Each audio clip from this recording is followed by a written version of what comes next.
জানি না কোথায় থেকে শুরু করব। আমার মনে কি চলছে সে সত্যটুকুই আসলে বলি আপাতত।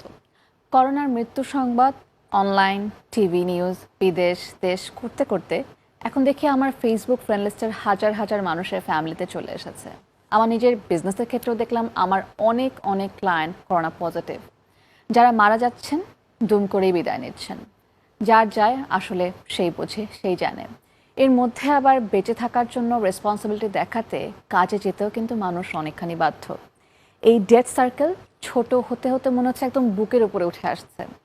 হেসে খেলে খেয়ে দিয়ে আমরা হয়তো বা সবাই ঠিকই ব্যস্ত আছি, কিন্তু এত অনিশ্চিত জীবন আর অস্থির সিস্টেম নিয়ে কি আদৌ কোনো ফিউচার প্ল্যান করা যায়? মন থেকে কি কোনো শান্তি আসে? আসলে আসে না। আজকে আমরা কথা বলবো করোনায় মানসিক সমস্যা এই বিষয় নিয়ে। সবাইকে ওয়েলকাম করছি, আমি মেহজাবিন বিনতি, এবং ওয়েলকাম করছি আজকের প্রমিসেস জানতে চাই।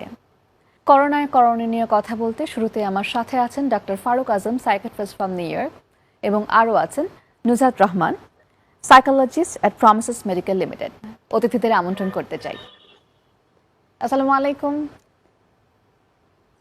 ওয়ালাইকুম আসসালাম। ওয়েলকাম টু প্রমিসেস জানতে চাই। কেমন আছেন? অনেক ধন্যবাদ আমাকে আজকে আমন্ত্রণ জানানোর জন্য। আমার বন্ধু শহীদুল ইসলাম হেলালকেও ধন্যবাদ। আমি সেই সুদূর নিউ জার্সি থেকে যুক্ত হচ্ছি। সময়ের অনেক ব্যবধান, থ্যাংক তবুও ইউ সো মাচ। আছি। Thank you. ভাইয়ের কাছে একটু আসবো যে এখনকার করোনা পরিস্থিতি নিয়ে আসলে আমাদের সবার মানসিক অবস্থা আসলে ভালো না। কি করব, ফিউচার কোন দিকে যাচ্ছে, ফিনান্সিয়াল কন্ডিশন কি হবে, বাচ্চা কাচ্চার স্কুল কি হবে, কিংবা আদৌ বেঁচে থাকবো নাকি, এটা একটা গুরুত্বপূর্ণ প্রশ্ন হয়ে দাঁড়িয়েছে, যেটা আসলে আমরা 2 মাস বা 4 মাস আগে ওভাবে ভাবতেই পারিনি। কি বলবেন এ প্রসঙ্গে? এটা হচ্ছে যে করোনা ভাইরাস মাত্র ধরো 6 মাস বয়স, কিন্তু এর মধ্যে সে বিশ্ব দাবিয়ে বেড়াচ্ছে। ট্রু। এই এই ভাইরাসটা এখনো আমাদের কাছে অনেকটা অচেনা। এই জন্য প্রথমে যেটা আমাদের অনুভূতি হয় অজানা অচেনার, সেটা একটা আশঙ্কা। আর চারিদিকে যে মৃত্যু সংবাদ শুনছি, যে প্রিয়জন অসুস্থ, কেউ মারা যাচ্ছে বন্ধু বান্ধবদের মধ্যে, এসব তো আমাদের দুশ্চিন্তা বাড়িয়ে দেয়, উদ্বেগ বাড়িয়ে দেয়। এবং এই উদ্বেগ থেকে ক্রমশ অবসাদ, তারপর বিষণ্ণতা। এখন তো আপনার প্রশ্ন হচ্ছে যে আমরা কি করব। জি। প্রথমে কি করব এটা জানতে হলে আসলে আমাদের এই রোগটা সম্পর্কে একটু জানা দরকার। কারণ প্রথম ভীতি তো আছে যে মারাত্মকভাবে যে চারিদিকে ক্ষতি হচ্ছে। কিন্তু দেখুন, এই রোগটা এটা যেমন সম্প্রতি এটা ছড়িয়ে সংক্রমক হচ্ছে, কিন্তু এই রোগে আক্রান্ত দেখা গেছে 80% লোক হয় কিন্তু মৃদু উপসর্গ। জি। তারপরে ধরো অ্যারাউন্ড 15% লোকের হয় মডারেট বা সিভিয়ার, এবং শুধু 5% লোকেরা হয় ক্রিটিক্যাল, এবং যাদের ভেন্টিলেটর দরকার হয়, এবং সেখানে মৃত্যুটা হয় বেশি। তাহলে জি। 80% লোকের এতে সুস্থ হওয়ার সম্ভাবনা আছে নিজের চিকিৎসায়। রাইট। এবং এটা তাহলে আমি সে 80%কে পড়বো কি করে? যেমন আমাদের নিজস্ব একটা ভাবতে হবে যে আমাদের নিজের কিছু ক্ষমতা আছে। যেমন যেসব বিধিবদ্ধ সতর্কতা আমাদের বলে দেওয়া হয়েছে, এই যে 6 ফুট সামাজিক দূরত্ব রাখা, পরিষ্কার থাকা, জি। মানে হাত ধোয়া, তারপর মাস্ক পরা, আমরা যদি এগুলো মেনে চলি তাহলে আমাদের সংক্রমণের হার অনেক কম হবে। মানে আমরা নিজেদের এটা প্রোটেক্ট করতে পারবো। হ্যাঁ, মানে নিজেকে বিপজ্জনক জায়গায় যাতে নিয়ে না যেতে হয় সেই ব্যাপারে সচেতন থাকা। এখানে মূল কথা হচ্ছে সচেতন থাকাটা, জি। ভয়ের চেয়ে। আমি আরো কথা আসবো আস্তে আস্তে জি। পরে। Thank you so much. আমি একটু নুজাত আপুর কাছে আসবো। প্রমিসেস মেডিকেল লিমিটেড আপু দীর্ঘদিন ধরে কাজ করছেন। আমি একটু যদি আপুর কাছে আসি। আপু, অনেক কিছুই থ্যাংক ইউ করণীয় রিন্কি, আছে, আগে একটু ধন্যবাদ জানিয়ে এবং নিতে চাই, আমরা কিন্তু অনেকদিন পরে বারবার আসতে পারলাম এই অনুষ্ঠানে। জি, আমরা কিন্তু বারবার একটা কথা বলছি আপু, সেটা হচ্ছে সচেতন থাকা নিয়ে।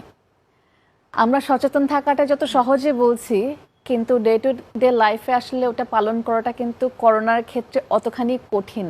যেমন আমি যদি একটু বলি যে যখন আমরা যতই অনলাইন শপিং করি না কেন, ব্যাগগুলো কিন্তু আসছে। এটা ধরা নিয়েও কিন্তু একটা ভীতি কাজ করছে, কিংবা আমরা বাইরে রেখে দিচ্ছি 7 দিন, তারপর ধরেও একটা মেন্টালি একটা ট্রমার মধ্যে আছে, বারবার হাত ধুচ্ছি সচেতনতা থেকেই।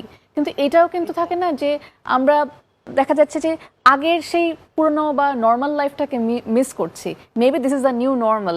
এখন আপনি মানুষকে এই কোপিং মেকানিজমের সাথে আসলে মিলিয়ে নেওয়ার জন্য মানে কি পজিটিভ এনার্জিটা দিবেন, কি বলবেন?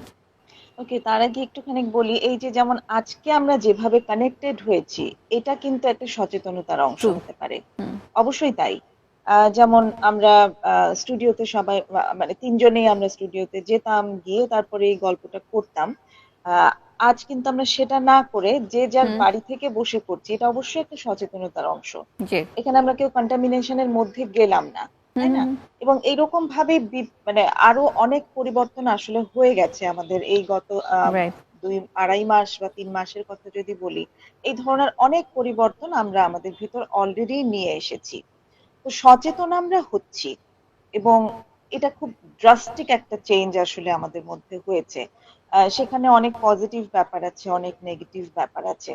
আম, শুধু হাত ধোয়াটাই যে সচেতনতার অংশ হচ্ছে তা কিন্তু নয়। এই যে আমরা বাড়িতে আছি, আপনি একটু চিন্তা করুন রিন্তি, আমরা কতটা অ্যাকচুয়ালি বহির্মুখী ধরনের ছিলাম। আম, বাড়িটা একটা সময় যারা আমরা কাজে আছি, বাড়িটা ছিল অ্যাকচুয়ালি মানে মেইনলি একটা ঘুমানোর জায়গা। ট্রু। হয়তো আমি খাবো, একটু ঘুমাবো, এইটুকুই ছিল আমার হুম হুম হুম বাড়িতে থাকার অংশ। হুম। কিন্তু এখন এই করোনার কারণে, মানে করোনা আমাদেরকে অ্যাকচুয়ালি একদম খুব জোর করে গৃহী হতে বাধ্য করেছে। তো করোনা আমাদেরকে কিন্তু এটা বুঝিয়ে দিল যে অ্যাকচুয়ালি ঘরটাই আসল জায়গা, এবং ঘরে যে মানুষগুলি আছে সেই মানুষগুলি আসল জায়গার আসল মানুষ, আসল কাছের মানুষ। এই মানুষগুলো শেষ পর্যন্ত আমার সঙ্গে থাকবে, এবং বাইরের মানুষগুলো আসলে চাইলেও আমাকে আর সঙ্গ দিতে পারবে না, তাই না? তো আম, এটা অবশ্যই একটা বলার মতো ব্যাপার যে করোনা আমাদেরকে আহ এই জিনিসটা শিখিয়েছে যে কাছের মানুষদেরকে কেমন করে আমরা নার্চার করতে পারি, কাছের মানুষদের গুরুত্বটা কতটুকু, কাছের মানুষদের পাশে কিভাবে থাকতে হয়। এই জিনিসটা কিন্তু করোনা আমাদেরকে এখন শিখিয়েছে।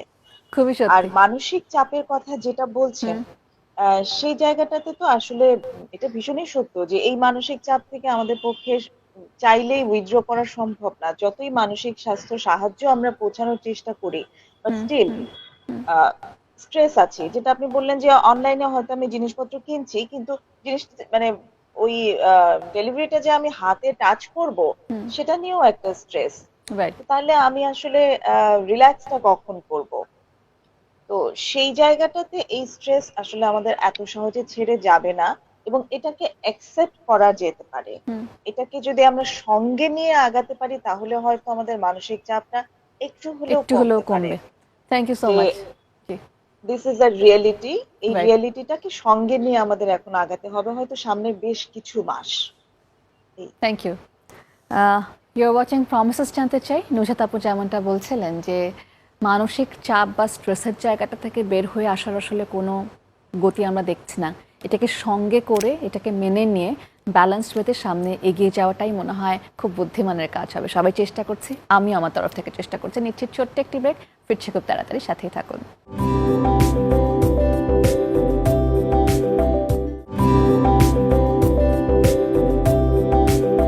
করোনায় মানসিক সমস্যা, বাসায় থাকতে থাকতে কিন্তু সবাই হাঁপিয়ে গেছি, কিন্তু এটা আমাদের সচেতনতারই একটা অংশ। বাইরে যে যে খুব ভালো কিছু হবে তা না। হ্যাঁ, কাজের জন্য আমরা বের হচ্ছি, সেটা অনেক বুঝে শুনে, অনেক মেজারমেন্ট নেওয়ার পরে। সবাইকে ওয়েলকাম করছি আজকের আয়োজনে। বরাবরের মতো সাথে আছে এবং হাসব্যান্ড বিনতি, এবং আমার সাথে আছেন ডক্টর ফারুক আজম এবং নুজাত রহমান। কথা বলছি তাদের সাথে।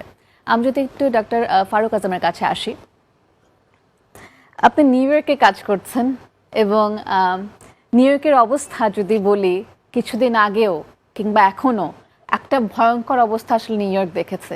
এবং এরকম সিচুয়েশন যে কোনোদিন দেখতে হবে, এটার জন্য আমার মনে হয় না দুনিয়ার কোনো মানুষ প্রিপেয়ার ছিল।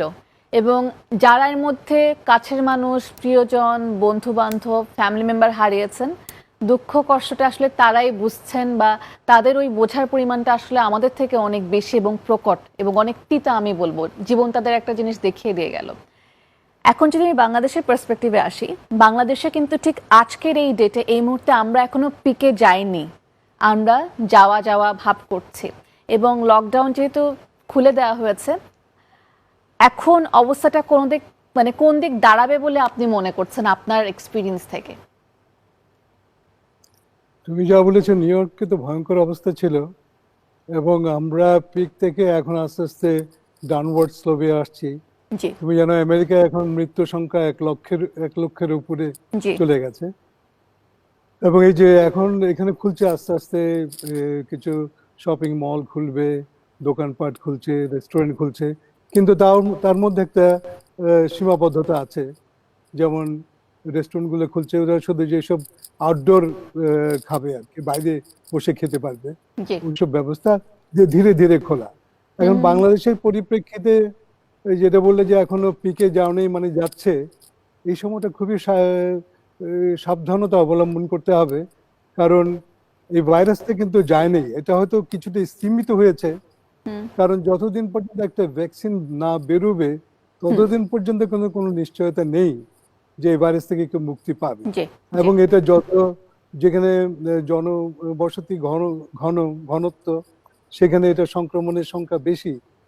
এবং যদি এটা খোলা হয়, আমার মনে হয় ওগুলো খুব সাবধানে ধীরে ধীরে খুলতে হবে, এবং সেই সব সতর্কতা বজায় রেখে খুলতে হবে। যেমন যেটা বলেছে সামাজিক দূরত্ব, মাস্ক পরা, এইসব যদি না হয় তাহলে একটা সংক্রমণের সম্ভাবনা থাকে, যে পুনঃসংক্রমণের। যেমন আমেরিকাতেও ডক্টর ফাউসি, যিনি চিফ ইনফেকশাস ডিজিজের চিফ, অ্যাকচুয়ালি অ্যালার্জি ডিপার্টমেন্টের, উনি জি বলেছেন যে এই সংক্রমণের আবার হতে পারে, আর একটা ঢেউ আসতে পারে, এবং জি সেই ঢেউটা হয়তো প্রথম ঢেউয়ের চেয়ে আরো ভয়ঙ্কর। যেটা স্প্যানিশ ফ্লুতে হয়েছিল 1918-এ, তার 3টা ওয়েভ এসেছিল, 3টা ঢেউ। জি প্রথম ঢেউয়ের চেয়ে তখন তো প্রায় 50 মিলিয়ন লোক মারা যায়, 500 মিলিয়ন লোক এফেক্টেড হয়েছিল। তো এইখানে এখনো বলা যাচ্ছে না যে এটা কি হবে। এবং একটা ভ্যাকসিন, আমি একটু কথা বলছি, একটা ভ্যাকসিন বেরোতে কিন্তু 10 থেকে 15 বছর লাগে। কিন্তু এখন তো হুড়স্থুল কাজ হচ্ছে। তবে এর আশা করছে যে যে সময়টা দিয়েছিল 1 বছর তো লাগবেই কমপক্ষে। একটা এবং ভ্যাকসিন বের না ভ্যাকসিন বের হলে হওয়ার পরেও কিন্তু একটা ব্যাপার থাকে যে এটা মানুষের হাতে পৌঁছানো, সেখানেও তো আসলে একটা লম্বা সময়ের কিন্তু ব্যাপার আছে, যেহেতু পুরো বিশ্ব লম্বা একসাথে সময় এফেক্টেড, দরকার। পার্টিকুলার কোনো একটা দেশ নিশ্চয়ই, বা একটা অংশ না যে আমি সেখানে শুধু সাপ্লাই দিলাম হয়ে গেল। পুরো দুনিয়া এক্স্যাক্টলি। আনাচে কানাচে কিন্তু আসলে, মানে আমার আসলে এর আগের দিন যখন ভাবছিলাম বা চিন্তা করছিলাম যে কয়েক মাস আগেই আমরা চিন্তা করছিলাম চীনের উহানে এরকম একটা ঘটনা ঘটেছে, এখন এটা আমার বাড়ির পাশে, এটা আমার ফ্যামিলির মধ্যে চলে এসেছে। মানে কি ভয়ঙ্কর সিচুয়েশন হলে আসলে আমরা এরকম একটা পরিস্থিতি মেনে নেই, এরকম একটা পরিস্থিতির মধ্যে আসলে মেনে নেওয়ার জন্য মানুষকে বলছি। আমি একটু ফারুক আজম ভাইয়ের কাছে আসবো, তার আগে আরেকটু নুজাত আপুর কাছে যেতে চাই। আপু, আমরা যেহেতু মানসিক স্বাস্থ্য নিয়ে একটু আজকে কথা বলতে চাচ্ছিলাম, এই যে লকডাউন সিচুয়েশন বা সবাই ঘরে বসে কাজ করার চেষ্টা করছি, কিংবা জীবনের তাগিদে অনেকে বাইরে বের হতে বাধ্য, এই সময়টা কিন্তু আবার একটা ভালো সময় যেটা পজিটিভিটি চর্চা করার জন্য। বা বাসায় বসে আমরা যদি ফেসবুক দেখি, যে কাজগুলো আগে করা হতো না, কেউ পেন্টিংয়ে ফিরে গেছে, কেউ গিটার প্র্যাকটিস করছে, কেউ বা গান করছে, কেউ বা তার কোনো গুণ থাকলে যেটা চর্চা করছে, কেউ বা বেকিং কুকিং সবকিছুতে ব্যস্ত। তো এই জায়গাটা আপনি আসলে কিভাবে দেখছেন? মানুষের কিন্তু একটা ভেন্টিলেশনের জায়গা নিজেই তৈরি করে নিচ্ছে, আপনি কি বলবেন এর প্রসঙ্গে? এক্স্যাক্টলি, এটা খুব চমৎকার একটা ব্যাপার। এটা আসলে মানুষের খুব ইনেট একটা কি বলবো ইনস্টিংক্ট, যে মানুষ বেশিরভাগ সময়ই ওই যে সার্ভাইভ করার চেষ্টা করতে থাকে। তো জি তো নিজেকে সব সময় বাঁচানোর একটা তাগিদ সব সময় তাদের ভিতর কাজ করে, এবং এই যে চেষ্টাটা তারা করছে এটা কিন্তু নিজেদেরকে ভালো রাখার তাগিদ থেকেই করছে।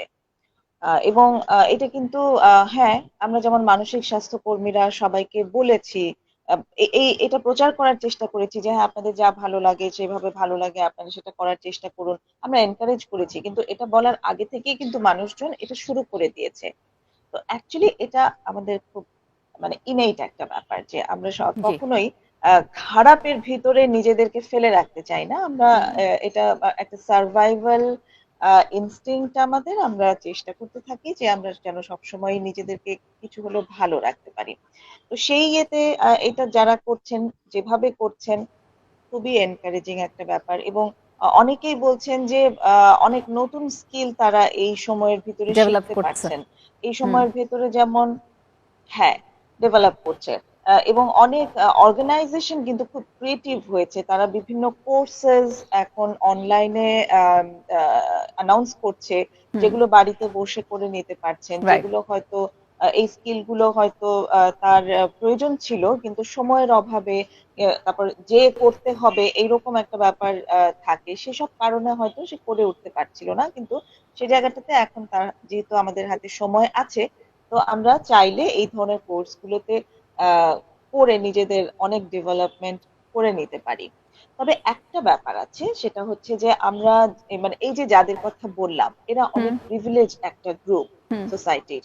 হ্যাঁ, যাদের ইন্টারনেট আছে, যাদের থাকার একটা বাসা আছে, যাদের প্রতিদিনের খাবারের যোগানটা ঠিকঠাক আছে, তারাই এই কাজগুলো করতে পারছে। তারা নিজেদের মেন্টাল হেলথের জন্য কাজ করতে পারছে।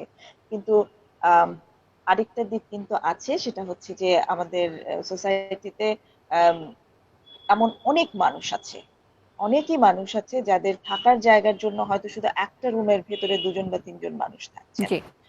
হয়তো প্রতিদিনের খাবারের যোগানটা তাদের হচ্ছে না, হয়তো তাদের ইন্টারনেট হয়তো ব্যবহার করার মতো সেই টাকাটাই এখন নেই যে হুম। হুম। সে তার মানসিক স্বাস্থ্যের জন্য নেট ইউজ করে কিছু না কিছু করবে।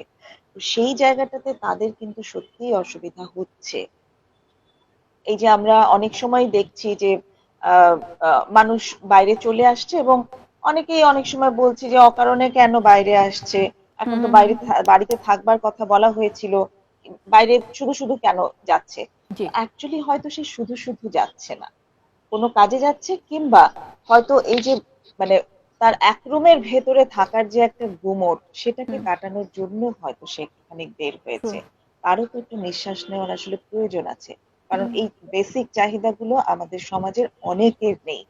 তো তাদের জন্য আসলে আমাদের নতুন করে ভাবা উচিত এবং প্রয়োজন যে তারা কি করতে পারে তাদের নিজেদের জন্য। আমরা অনেক প্রিভিলেজ একটা গ্রুপের জন্য কথা বলি সারাক্ষণ, যে আমরা অনেক কিছু করতে পারছি, কিন্তু ওই যে আনপ্রিভিলেজড একটা গ্রুপ আছে যারা কিছুই করতে পারছে না নিজেদের জন্য, আসল ক্ষয়ক্ষতিটা কিন্তু তাদের হচ্ছে। Thank you so much.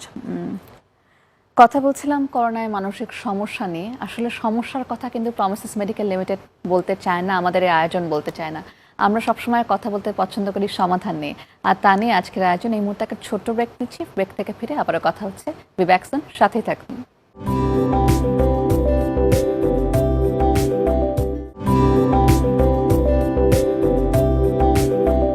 Your watching Promises medical limited with Mahjabin Binti. আবারও সবাইকে আমন্ত্রণ জানাচ্ছি। আমার সাথে আছেন ডক্টর ফারুক আজম, উনি জয়েন করেছেন এই মুহূর্তে আমাদেরকে নিউ ইয়র্ক থেকে, এবং নুজাত রহমান আপু জয়েন করেছেন ঢাকা থেকে। আর সাথে তো আমি আছি। আচ্ছা, আমরা মানসিক সমস্যা নিয়ে কথা বলছি। সমস্যা নিয়ে আমরা কথা বলতে চাই না, আমরা চাই সমাধানে আসতে। সমস্যা এখন বহুমুখী, যেদিকে তাকাচ্ছি সেদিকেই আসলে সমস্যা, কিন্তু সমস্যার সলিউশন নিশ্চয়ই কোথাও মনের অজান্তে আছে। সেগুলো খুঁজে হাতড়ে নিয়ে বের করে ব্যালেন্স করার দায়িত্ব আমাদের প্রত্যেকটি মানুষের, এবং নিজেদের স্বার্থে ভালো থাকার জন্য। আমি যদি একটু ডক্টর ফারুক আজমের কাছে যাই, তা আমি একটু আসি যে আহ, আপনাদের বয়সে, আপনাদের ঠিক এই সময়ে থাকে না যে কিভাবে সময় কাটাচ্ছেন। যেমন আমি যদি আমার বাবার কথা বলি, আমার বাবা একজন ডক্টর, তার 3 ছেলে মেয়ে। তার ফেসবুক ছিল না। আমরা অনেকবার তাকে ফেসবুক অ্যাকাউন্ট খুলে দিতে চেয়েছি, বলেছি ওপেন করো, ভালো লাগবে, দেখো আমরা কি করি, কিভাবে সেলফি নেই, আপডেটগুলো দেখো। সে আসলে ফেসবুক অ্যাকাউন্ট লগ ইন করার তার কোনো আগ্রহই ছিল না। বাট এই লকডাউনে আমাদের এই সুযোগ হয়েছে যে আমরা একবার বলতেই বাবা রাজি হয়ে গেছেন। এখন দেখা যাচ্ছে আমাদের থেকে বাবার ফেসবুক করার পরিমাণটা অনেক অনেক বেশি। যখন তখন ফ্রেন্ডদেরকে ফোন দিচ্ছে, ভিডিও কলে সময় কাটাচ্ছে। তা আমার মনে হয় যে আপু যে কথাটা বলছিলেন, নুজাত আপু, যে করোনা তো অনেক কিছু কেড়ে নিয়েছে, আবার অনেক কিছু কিন্তু দিয়েও গেছে। এই যে আমার বাবাই যদি বলি যে পুরনো বন্ধুদের এত বছর পর দেখা, কথা বলা, আপডেট নেওয়া, কিংবা এই যে ফেসবুক বা ইন্টারনেট থাকাতে আমাদের কিন্তু একটা নিঃশ্বাস নেওয়ার একটা জায়গা হয়েছে।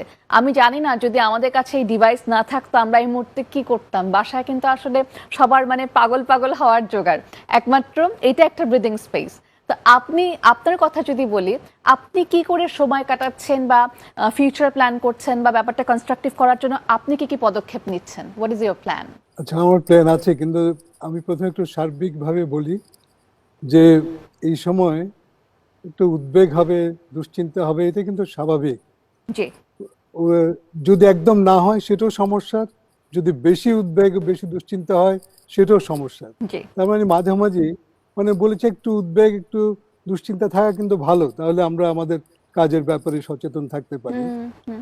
তো এখানে যেটা তুমি জিজ্ঞেস করলে যে কি করি, প্রথমে দেখা গেছে যে এই সময় যেসব সমস্যাগুলো হয় মানুষের, সেগুলো হয় সামাজিক বিচ্ছিন্নতার কারণে এবং নিঃসঙ্গতার কারণে। হুম। এবং এখান থেকে আরো সিরিয়াস হয়ে যায় যেসব সুইসাইডাল বা আত্মহননের চিন্তা যখন আসে। তুমি হয়তো শুনে থাকবে যে নিউ ইয়র্কে একজন ডাক্তার ইমার্জেন্সি রুমে কাজ করতে, পরে উনি সুইসাইড করলেন। সে আর সহ্য করতে পারেনি, হুম। তার কাছে ব্যথাটা এমন চরম পর্যায়ে পৌঁছেছে। এবং আরেকজন ইমার্জেন্সি মেডিকেল টেকনিশিয়ানও সুইসাইড করেছে। তার মানে এটা এক জায়গায় এক ধাপ থেকে আরেক ধাপে যায়। তাহলে আমরা আমরা কি করি, এটা কিভাবে আমরা, যেটা নুসাদ বললো খুব ভালো কথাই, যে এই সময় আমরা পরিবারকে সব একসাথে পেয়েছি, যেটা আগে হয়তো সময় দেওয়া যেত না। প্রথমে আমি যদি চেষ্টা করি যে আমাদের পরিবারে, এখন আমার বাচ্চা আছে 3 মেয়ে 1 ছেলে, আমরা একটা সময় বসি, যেমন সন্ধ্যার সময় চেষ্টা করি খাবার সময় যাতে একসাথে হতে পারি। তারপরে আমার ব্যক্তিগতভাবে আমি আমি একটু বাইরে পৌঁছাবার চেষ্টা করি, মানে আমার বন্ধুদের সাথে যোগাযোগ করতে। তো বন্ধু তো প্রচুর আছে এই সময়, যারা খুব কাছের বন্ধু ওদের সাথে ঘনিষ্ঠতা আরো বাড়ানো ভালো। তারপরে এই যে বাইরে যেসব মিডিয়া আছে, কিন্তু যেটা আমি করতে চাই না এবং আমি বলবো এটা না করা উচিত, সেটা হচ্ছে অতি মাত্রায় সংবাদ খবর টবর না শোনা। একটা ওখানেও একটা সময়সীমা নির্ধারণ করা উচিত। কারণ এত সব ইনফরমেশনে ফেসবুক এটা সেটা হোয়াটসঅ্যাপে ভরা, যে বেশিরভাগই হয়তো তথ্যবহুল না। আপনি নিশ্চিন্ত, মানে যেসব রিলায়েবল সোর্স আছে সেগুলো আপনি শুনতে পারেন, তাও কিছু সময়ের জন্য। সময়, এই যে অতি ইনফরমেশনে ভারাক্রান্ত হওয়ার কোনো দরকার নেই। আর তাছাড়া যাদের হবি আছে, যেসব গানের কথা বললেন, শিল্পের কথা বললেন, চর্চার কথা বললেন, যেগুলো খুবই ভালো, একটা আউটলেট তো দরকারই। এবং যারা এক্সারসাইজ করা, এই সময় এক্সারসাইজ করা খুব ভালো। আপনার একটা সুস্বাস্থ্য জীবন যাপন, ঠিকমতো খাবার, ঠিকমতো ঘুমাবার, এইসবগুলো নিয়ন্ত্রণ করা উচিত, এইসবগুলো দেখা উচিত। কারণ সবগুলো মিলিয়ে একটা সমস্যার সৃষ্টি হতে পারে এবং এগুলো এক ধরনের সমাধান। যেমন আরেক জায়গায় একজন বলেছে, আমাদের এক ইয়ে জার্নালে দেখলাম, উনি বলেছেন যে তোমার দুশ্চিন্তার জন্য একটা সময় তুমি বেছে নাও, যে 1 ঘন্টা নিয়ে তোমার যত দুশ্চিন্তা আছে তুমি সেই সময় করো, অন্য সময় নিজেকে ইনভলভ করো অন্য কাজে, মানে নিজেকে প্রোডাক্টিভ করো। আর প্রত্যেক দিনটাকে একটা স্ট্রাকচারের মধ্যে নিয়ে আসো। মানে আপনি তুমি কাজে যাওয়ার সময় যেরকম করতে, হয়তো একটা সময় একটা স্ট্রাকচার করে নিলে, এসব ব্যাপারেও তোমার দুশ্চিন্তা অনেকটা কমাতে পারে। জি, থ্যাংক ইউ সো মাচ। একটু নুজহাত আপুর কাছে আসি। আপুর কাছে আমার একটা প্রশ্ন আছে, সেটা হচ্ছে এই করোনাকালীন সময় আসলে সামাজিক দূরত্ব মেনটেন করতে যে বা নিজেদেরকে বাঁচানোর জন্যই আমি বলবো যে দেখা যাচ্ছে যে আমরা অনেক ক্ষেত্রে ফ্যামিলি মেম্বাররাও কিন্তু বিভিন্ন জায়গায় আছে, যদি আমাদের এক বাসায় থাকার সুযোগ না হয়, যারা লং ডিস্টেন্স রিলেশনশিপ মেনটেন করছে, কেউ এই দেশে কেউ ওই দেশে, দেখা হচ্ছে না, যাতায়াত নেই এবং সামনের কোনো সুদূর প্রসারী আসলে প্ল্যানও আমরা দেখছি না। ইনফ্যাক্ট আমি এবার ঈদের মধ্যে যেটা দেখলাম যে আমার যে ফ্রেন্ডরা আসলে তার ইনলজ হাউসে আছে, তারা কিন্তু বাবা মাকে মিস করছে। আবার কোনো কারণে বাবা মার বাসায় আছে, তারা কিন্তু ইনলজ বা উই লাইফ বা আসা যাওয়ার এই ব্যাপারটা মিস করছে। এবং এইটাও কিন্তু রিলেশনশিপের ক্ষেত্রে একটা পজিটিভ নেগেটিভ দুই ধরনের ইম্প্যাক্টই রাখছে। এবং নট অনলি দ্যাট, এই সময় যেহেতু সবাই একটু মেন্টাল স্ট্রেসে আছে, ফিউচার নিয়ে ওয়ারিড অ্যান্ড টেন্সড, এই সময় খুব আবেগ আপ্লুত হয়ে আসলে ভালোবাসার কথা আসেও না। তো অনেক জায়গায় কিন্তু খুনসুটিও লেগে যাচ্ছে এবং we are getting depressed each day. তো এই প্রসঙ্গে আসলে আপনি কি বলবেন, আমাদের সবার কি করণীয়? যে বিষয়টা খুব বিশ্বব্যাপী সবাই আলোচনা করছে, সেটি হচ্ছে সহমর্মিতা। এর মানে হচ্ছে অন্যের জায়গায় নিজেকে দাঁড় করিয়ে তারপর দাঁড়িয়ে তার চিন্তা করা বা তাকে ভাবা। বোঝার চেষ্টা করা এবং তার অনুভূতিটি অনুভব করার হুম চেষ্টা হুম করা, হুম হ্যাঁ। তো সেই জায়গাটা থেকে যদি আমরা প্রত্যেকে একটু প্রত্যেকের মধ্যে প্রতি সহমর্মী হতে পারি এবং এই সহমর্মিতার চর্চাটা যদি আমরা আরো বাড়াতে পারি, তাহলে হয়তো এই খুনসুটি বলুন বা সম্পর্কের অবনতি বলুন, খুনসুটি শব্দটা তো অনেক লাইট হয়ে যায়, কিন্তু সম্পর্কের অবনতির বিষয়টি আসলে সত্যিই দেখা যাচ্ছে। জি আহ, এবং অনেক অনেক উদাহরণ, এমনকি ডোমেস্টিক ভায়োলেন্স অনেক বেড়ে গেছে এই লকডাউনের মাঝে, সেই খবরও কিন্তু আমরা পাচ্ছি। যে হটলাইন আছে নারী শিশু নির্যাতন কেন্দ্রের, সেখানে কিন্তু প্রায় 50% বা 60% ফোন কলের সংখ্যা বেড়ে গেছে এখন, বিকজ শিশুরা নির্যাতিত হচ্ছে, মহিলারা নির্যাতিত হচ্ছে। তো সেই জায়গাটা থেকে সবার প্রতি আহ্বান একটাই, যে সবাই প্রত্যেকের প্রতি প্রত্যেকের সহমর্মী যদি আমরা হতে পারি, প্রত্যেকে যদি প্রত্যেকের জায়গা থেকে তাদের তাদের রেসপেক্ট শো করতে পারি, হুম সম্মান প্রদর্শন করা। সম্পর্ক টিকে থাকে কিসের ভিত্তিতে? জি টিকেই থাকে হচ্ছে সম্মান প্রদর্শন, বিশ্বস্ততা, একে অন্যকে বোঝার চেষ্টা করা, যেটাকে সহমর্মিতা বলছি, লাভ এন্ড কেয়ার, এই সব কিছুর ভিত্তিতেই তো সম্পর্ক টিকে থাকে, তাই না? তো এই বিষয়গুলোকে যদি আমরা আরেকটু বাড়িয়ে এখন চর্চা করার চেষ্টা করি, তাহলে হয়তো সম্পর্কের উন্নয়নের জায়গাটাতে আমরা কিছু ভূমিকা রাখতে পারবো। আদারওয়াইজ এই দূরত্ব কিন্তু আসলে একটা মানসিক দূরত্ব তৈরি করতেই পারে, যেটা অনেক ক্ষেত্রে করেওছে। জি থ্যাংক ইউ সো মাচ। আচ্ছা, কথা বলছিলাম করোনায় মানসিক সমস্যা নিয়ে, সেখানে কিন্তু সম্পর্ক ব্যাপারটাও ইম্পর্টেন্ট। সবকিছু নিয়ে কথা হবে একসাথে। এই মুহূর্তে একটা ছোট্ট ব্রেক নিচ্ছি, ফিরছি খুব তাড়াতাড়ি, সাথেই থাকুন।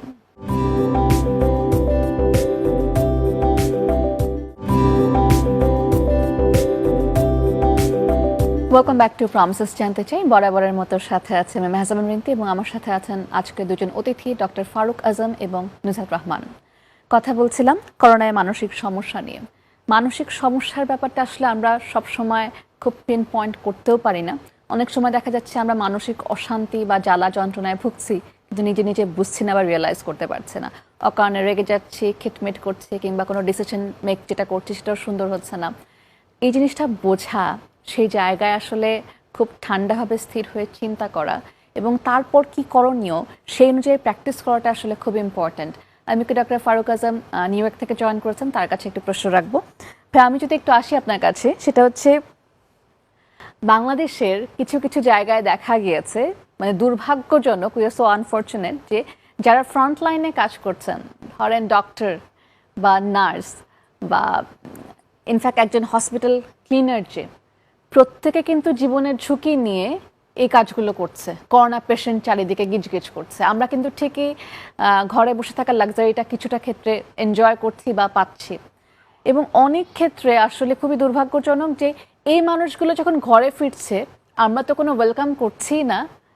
সারাদিন ধকলের পর উল্টা অনেক বাড়িওয়ালা তাদেরকে বাসা থেকে বলছেন যে অন্য বাসায় শিফট করেন, কিংবা আমাদের জন্য যেন জিনিসটা রিস্কি হয়ে যায়। তো এটাও কিন্তু একটা, মানে কি বলবো, একটা ভারসাম্যহীনতা, কিংবা ওভার থিঙ্ক করে একটা খারাপ কিছু বিবেচনা করে ঠিক জায়গায় অ্যাপ্রিসিয়েশন না করা, এই বোধগুলো কিন্তু আমাদের মধ্যে কিছুটা চলে যাচ্ছে শুধুমাত্র নিজের কথা ভাবতে ভাবতে। আপনি এ প্রসঙ্গে কি বলবেন বা অডিয়েন্সকে কি বলতে চান? প্রথমে যারা এই ধরনের আচরণ করে, যেমন বাড়িওয়ালার উপমা দিলেন, যে সে বাড়িতে চায় না যে সে সে বিল্ডিং এ থাকুক, জি, এটা তো ইনহিউম্যান, রাইট। অমানবিক। কে হুম যদি বলে তুমি বাড়িতে ঢুকতে দেবে না, সেইখানে আমার মনে হয় আইনগত কোনো ব্যবস্থা নেওয়া উচিত। আর তাছাড়া যারা ডাক্তার, ফ্রন্টলাইন ওয়ার্কার, ওদের যে আরেকটা সমস্যা, ওরা তো বাড়িতে এলো, ওরা তো সহজে ওদের ফ্যামিলির সাথে মিশতে যেতে পারছে না। তাকে সেরকম সতর্কতা অবলম্বন করে যেতে হবে, সেরকম কাপড় চেঞ্জ করে, গোসল করে, এবার পরিচ্ছন্ন দূরত্ব রেখে, মানে বাড়িটাও তাদের কাছে একটা হাসপাতালের মতো হয়ে গেছে। তাই সমস্যা তাদের উপর তো প্রচন্ড চাপ, সেটা তো জি ওদের বুঝতে হবে। হুম হুম কিন্তু কথা হলো যে ওদের মানে জোর করে বোঝানো যাবে না, কোনো একটা উপায়ে বোঝায়, যেটা আমি বলছি, এরকম ব্যবহার করলে তার আইনগত ব্যবস্থা নেওয়া উচিত। জি নুসরাত কি বলেন? জি, নিজে আমার দেবো কি কাছেও বলছেন? এটা জি মনে হয় যে অলরেডি কিন্তু সেই বিষয়টা হয়েওছে, এবং গভর্নমেন্ট থেকে কিন্তু সেরকম নির্দেশনা দেওয়াও হয়েছে যে যদি কোনো বাড়িওয়ালা কিংবা কোনো প্রতিবেশী যদি এ ধরনের আচরণ করে থাকে, তাহলে তার প্রতি আইনগত ব্যবস্থা নেওয়া হবে, সেরকমটা নির্দেশনা আসার পরে কিন্তু এই বিষয়টা আসলে কমেছে। এটা যে একদম জি এখনো জি আছে অতটা তা নয়, কিন্তু করোনা শুরু হওয়ার পরে এই বিষয়টা আমরা অনেকটাই দেখেছি, অনেক জায়গা থেকে দেখেছি। হতে পারে। আবার এটা নিয়ে এটা কিন্তু আমরা অনেক পজিটিভ নিউজও দেখেছি যে অনেক বাড়িওয়ালা আবার তার ভাড়াটিয়া যাদের আছেন তাদের দেখা গেছেন যে নিজেরাই এসে বলে দিচ্ছেন যে আমাদের আসলে নেক্সট মান্থের রেন্টটা দিতে হবে না বা অর্ধেক দেন।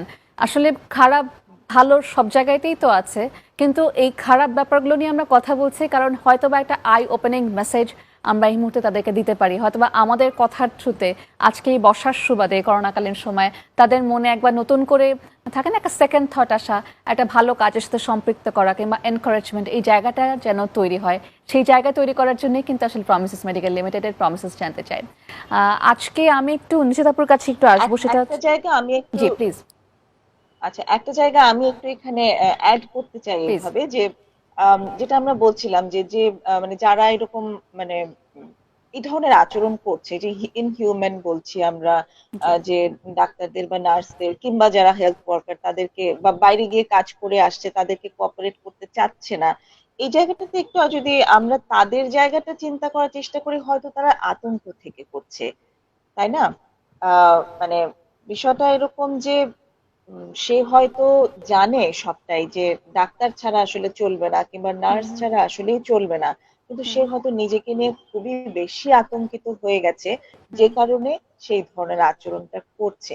তো সেই জায়গাটা থেকেই আসলে আমরা একটু সবাইকে যদি অ্যাওয়ার করতে পারি যে আতঙ্ক আসলে থাকবে সবার ক্ষেত্রে, কিন্তু তার মানে খুব স্বার্থপর হয়ে যাওয়াটা আসলে কোনো কাজের কথা ট্রু নয়। ট্রু। বরং সবাই মিলে যদি আমরা এগিয়ে যেতে পারি, হুম স্বার্থপরতা না দেখিয়ে আমরা যদি একটু অন্যের জায়গাটা, ওই যে সহমর্মী হওয়া, সেটা হুম হয়ে যদি কিছুটা হলেও আগাতে পারি, তাহলে হয়তো সবাই সবাইকে নিয়ে বাঁচতে পারবো। কারণ যে ব্যক্তি আজকে স্বার্থপর হয়ে এই চিন্তাটা করেছেন, হুম আহ তার বাড়িতে যে অন্য কোনো ভাবে করোনা আসবে না, হুম সেটা কিন্তু নাও হতে পারে, সেটা কিন্তু কোনো গ্যারান্টি নেই। তখন হুম তিনি কি করবেন? এবং আরো একটি ব্যাপার কিন্তু এসেছে, শুধু এরাই নয়, যে বাড়ির মানুষজন করোনাতে আক্রান্ত হয়েছেন সেই বাড়ির মানুষকে কিন্তু, মানে সেই বাড়ির মানুষদেরকেও খুব মানসিক হ্যারাসমেন্টের ভেতর দিয়ে যেতে রাইট রাইট হয়েছে রাইট। এবং হুম স্টিল হচ্ছে। অনেকেই তাদের করোনার বিষয়টাকে প্রকাশ করতে লুকিয়ে যাচ্ছে, চাইছেন না, গোপন করছে। জি প্রতিবেশী বা অন্য কেউ তাদেরকে খুব, হ্যাঁ তাদেরকে একেবারে আলাদা করে দেবেন, তারা ফিল করছেন যে এক ঘরে করে দেবেন, এবং হুম হয়ে হচ্ছে এটা যে তাদের বাড়ির ময়লা নিচ্ছে না কেউ, তাদের বাড়িতে এসে কেউ খোঁজ নিচ্ছে না, তাদের খুবই অসুবিধা হচ্ছে, প্রয়োজনীয় জিনিস তারা আনতে পারছে না, এরকম রিপোর্ট কিন্তু আমরা পেয়েছি যথেষ্ট। জি তো সেই জায়গাগুলোতে সবার প্রতি আহ্বান একটাই যে আমরা চলুন সবাই স্বার্থপর না হয়ে একটু স্বার্থহীন হওয়ার চেষ্টা করি এই জায়গাটাতে, এবং ওদেরকে একটু ওদের জায়গায় দাঁড়িয়ে ফিল করার চেষ্টা করি। কারণ যিনি স্বার্থপর হচ্ছে, আমি যদি হই, তাহলে আমার বাড়িতে যখন এরকমটা হবে, যেখানে মনে হচ্ছে যে এখন করোনা আসলে 75% মানুষকে আক্রান্ত করবে, তো আমি তার মধ্যে একজন হতেই পারি, তো তাহলে আমি কি করে অন্যের কাছ থেকে তখন সাহায্য কামনা করব? রাইট। সেই জায়গাটা একটু সবার মনে রাখা। Thank you. নুসরাত আপু খুব সুন্দর একটা কথা বলেছেন, উনি জীবনের জয়গানের কথা বলেছেন যে সবাই একসাথে ভালো থাকা। আমার মনে হয় যে করোনা কিন্তু আরেকবার শিখিয়ে দিয়ে গেল, শিখিয়ে দিতে আমাদেরকে বাধ্য করছে যে একা একা এই মুহূর্তে ভালো থাকা সম্ভব না। আমরা যদি একা একটা ঘরে দরজা সিটকে আটকে দিয়েও থাকি, এটা কিন্তু শিওর শট না যে আমি ভালো থাকবোই, সবাই মিলে ভালো থাকতে হবে। তাই অ্যাওয়ারনেসটা সবার জন্য। এই মুহূর্তে একটা ছোট্ট ব্রেক নিচ্ছি, ফিরছে খুব তাড়াতাড়ি, সাথেই থাকুন।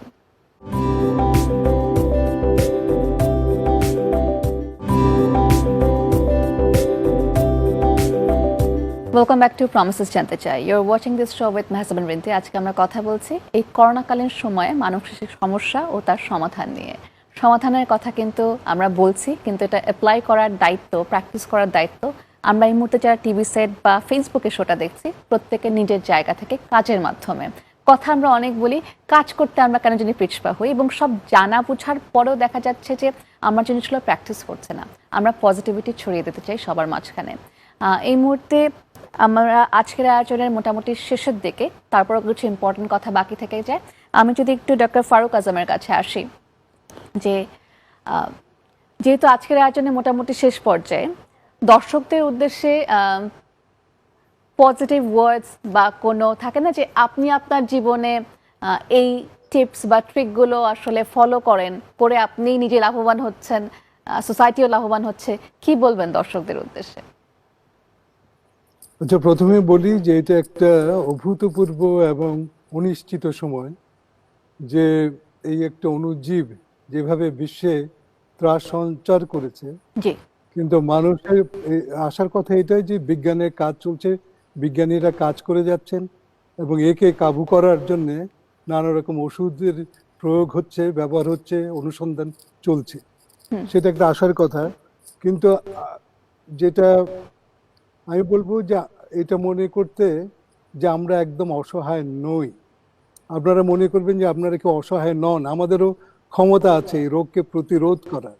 জি। এবং প্রতিরোধের যেসব কথা আপনাদের স্বাস্থ্য মন্ত্রক বলেছেন সেসব আপনারা অনুসরণ করেন। তার মধ্যেও আপনাদের নিজেদের মনকে উৎফুল্ল বা এই পরিস্থিতির মধ্যে যতটা পারা যায় ততটা বিষণ্ণতাকে যদি আপনি এড়িয়ে যেতে চান, এড়িয়ে যাওয়া সম্ভব না, কিন্তু বিষণ্ণতার যেসব উপসর্গ আছে সেসব যদি এতই মারাত্মক হয় তখন আপনি বুঝবেন কি করে? যখন আপনি বুঝবেন যে সেটা আপনাকে এত ভারাক্রান্ত করে দিচ্ছে, তখন আপনি প্রফেশনাল হেল্প নিন। যেমন একজন থেরাপিস্টের কাছে যান, একজন সাইকিয়াট্রিস্টের কাছে যান। কিন্তু সংযোগ এবং পারস্পরিক সহমর্মিতা যেসব কথা বলেছে সেগুলো বজায় রাখেন। খুব সত্যি, নিজের শান্তি নিজের খুঁজে নিতে হবে। আপু, আমি একটু নুজাতাপুর কাছে আসতে চাই। আপু, আপনাদের কাছে তো সবাই এখন সরাসরি যেতে চাচ্ছে না বা পারছে না, বা খুব বিপদ বা এরকম কিছু হলে কিন্তু সরাসরি আসলে আসছে না। তো সেক্ষেত্রে ভাইয়া যে কথাটা বললেন যে মানসিক সমস্যা, বিষাদগ্রস্ত ফিল করা, বা অনেকে কিন্তু করোনার আগে থেকেই জীবনের নানা কারণে ডিপ্রেস ছিল, বরং তাকে ডিপ্রেশন এখন আরো জেকে বসেছে। এরকম সময় আপনাদের কাছ থেকে অনলাইন সেবা পাওয়ার জন্য বা কন্ট্যাক্ট করার জন্য কোনো উপায় বা আপনি কি সাজেস্ট করবেন আপনার জায়গা থেকে? আমরা এখন সবাই অনলাইন সেবা দিচ্ছি। খুব মানে সময় উপযোগী একটা প্রশ্ন করেছেন আপনি। আহ, যারা আমরা মেন্টাল হেলথে সাইকোথেরাপিস্ট হিসেবে কাজ করছি, আমরা প্রত্যেকেই যার যার জায়গা থেকে অনলাইন সার্ভিস দিচ্ছি। আমরা ভিডিও কলে কথা বলছি কিংবা ভয়েস কলে যে কেউ আমাদের সাথে কথা বলতে পারছে, এবং বিভিন্ন পেজেস আছে, যেমন প্রমিসেস এর হেল্পলাইন আছে। আমাদের প্রমিসেস এর হেল্পলাইনে ফোন করে কেউ যদি কথা বলতে চায়, মানে সে অ্যাপয়েন্টমেন্ট করতে পারবে অনলাইন অ্যাপয়েন্টমেন্টের জন্য। দিস ইজ পসিবল, এবং এটা বেশ কাজ করছে। শুধু যে এই ধরনের মানে বাড়িতে থাকা নিয়ে ডিপ্রেশন তাই কিন্তু নয়, বা আগে থেকে থাকা ডিপ্রেশন কিংবা সম্পর্কের অন্যান্য অসুবিধা সমস্যা বা তাই কষ্ট। কিন্তু নয়। আমি কিন্তু এমন অনেক, হ্যাঁ, অনেক কেসেস পেয়েছি যেগুলো হচ্ছে যে যাদের বাড়িতে কেউ না কেউ মারা যাচ্ছেন, সেই মানুষগুলো, তাদের ভেন্টিলেশনের জন্য কিন্তু কোনো জায়গা নেই। আপনি একবার চিন্তা করে দেখুন যে সেই মানুষগুলো কিন্তু শোক করারও কোনো সুযোগ পান না। ট্রু। যে বাড়িতে একজন করোনায় মারা গেছেন, সেই বাড়ির আর যে কয়জন মানুষ আছে তারা হয়তো তখন প্রত্যেকে যার যার মতো আইসোলেশনে থেকে নিজেদেরকে বাঁচানোর তখন চেষ্টা করছেন।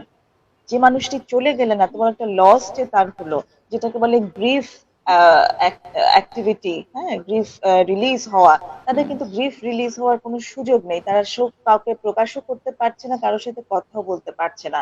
তো তাদের জন্য তারা সত্যি এই সার্ভিসটা নিতে পারেন, অনলাইনে কথা বলতে পারেন। আমি নিজে অনেকের সাথে কথা বলেছি এবং বুঝতে পেরেছি যে আসলে তারা কিসের ভেতর দিয়ে যাচ্ছেন, এবং তাদের জি। কথা বলাটা ভীষণ জরুরি। তাদের জন্য, প্রত্যেকের জন্যই আহ্বান যে আপনারা নিজেদের মানসিক স্বাস্থ্যের জন্য সাহায্য নিন। ডক্টর ফারুক যেভাবে বললেন, সেই জিনিসগুলো সবাই ব্যবহার করতে পারেন, এবং তার সাথে অনলাইনে এখন সহজে পাওয়া যাচ্ছে। অনেকে ফ্রি সার্ভিসও দিচ্ছে অনেক জায়গায়। রাইট। তো সেই জায়গাগুলো আপনারা একটু খোঁজ করতে হবে। খোঁজ করে আপনারা যদি অ্যাভেল করেন, আপনাদের জন্য সত্যি সাহায্যকারী হবে। Thank you so much. I had a wonderful time as usual, এবং খুব মানে একটা কনস্ট্রাকটিভ আলোচনা সহজভাবে মনে হয় আমরা একটু করতে পেরেছি। দুইজন দুই দেশ দুই জায়গা থেকে আমাদেরকে জয়েন করেছেন এবং সময় দিয়েছেন, দুজনকে অসংখ্য ধন্যবাদ। দেখা হচ্ছে অন্য কোথাও। Thank you. অনেক ধন্যবাদ, খুব আপনাকেও ভালো অনেক লাগলো। ধন্যবাদ। Thank you so much. Thank you. Immune সিস্টেমের কথা কিন্তু আমরা বারবার শুনেছি। একমাত্র নিজের ইমিউন সিস্টেমই এই শক্তিটাই আসলে আমাদেরকে এই মুহূর্তে বাঁচাতে পারে। কার শরীরে কি হয়েছে তাও কিন্তু বলা বোঝা খুব মুশকিল। সেখানে এই অস্থির সময় মনের যত্নের সময় আসলে আমাদের কারণেই আমরা সেভাবে চিন্তাই করছি না। সময় থাকলেও সেই মানসিক স্থিতি হয়তো বা আমাদের নেই। কিন্তু এর মধ্যেই আমরা যদি চাই মনটাকে পজিটিভ আর চাঙ্গা রাখার প্র্যাকটিসে নামতে পারি। কিন্তু মনের জোরের উপর আদৌ কি আর কিছু আছে? নেই। কিন্তু আজকের মতো নাজমুন মিন্তি এখানে বিদায় নিচ্ছি। সবাই ভালো থাকবেন, ভালো আমাদের থাকতেই হবে। আল্লাহ হাফেজ।